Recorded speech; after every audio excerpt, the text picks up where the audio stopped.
nous avons versé de l'eau avec un indicateur coloré de pH au fond d'un récipient. Dans ce même récipient, nous avons disposé un bécher contenant de la levure chimique. L'enceinte est ensuite hermétiquement fermée. Nous ajoutons progressivement du vinaigre sur la levure chimique dans le bécher. La réaction entre le vinaigre et la levure chimique produit de la mousse. Le dégagement de CO2 est responsable de cette mousse. Le CO2 s'accumule dans l'enceinte fermée puis se dissout dans l'eau. Le pH de l'eau diminue, l'indicateur coloré passe du bleu au jaune.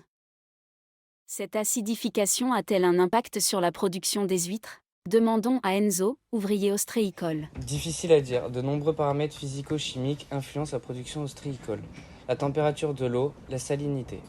Ces dernières années, les virus et d'autres parasites des huîtres ont participé à l'augmentation de leur mortalité.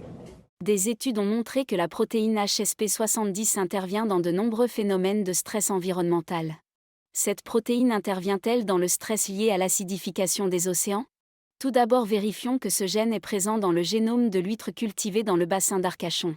Au laboratoire de biotechnologie, nous avons expérimentalement extrait l'ADN des cellules d'une huître. Pour la suite des manipulations, rendez-vous avec Aurore Jouot, enseignante de biotechnologie. La PCR, c'est quoi? Pour la PCR, on utilise cet appareil, un thermocycleur. On dépose dans un tube l'ADN que l'on a extrait de l'huître. La PCR va permettre de photocopier en un grand nombre d'exemplaires une portion du gène codant la protéine de stress s'il est présent dans le génome de l'huître. L'ADN est invisible. Alors comment observer le résultat de la PCR? En grande quantité, l'ADN peut être observé grâce à l'électrophorèse sous forme de bandes dans un gel.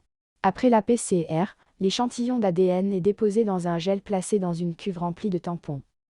Ensuite, on fait passer un courant électrique à travers le gel. Tous les fragments d'ADN sont chargés négativement et migrent vers le pôle plus. Ils peuvent donc être séparés selon leur taille, plus s'ils sont petits, plus ils migrent loin. Et quel est le résultat de notre manipulation? Voici le gel obtenu après l'électrophorèse. On observe une bande à environ 500 paires de bases. On peut conclure que l'huître du bassin d'Arcachon possède ce gène dans son génome.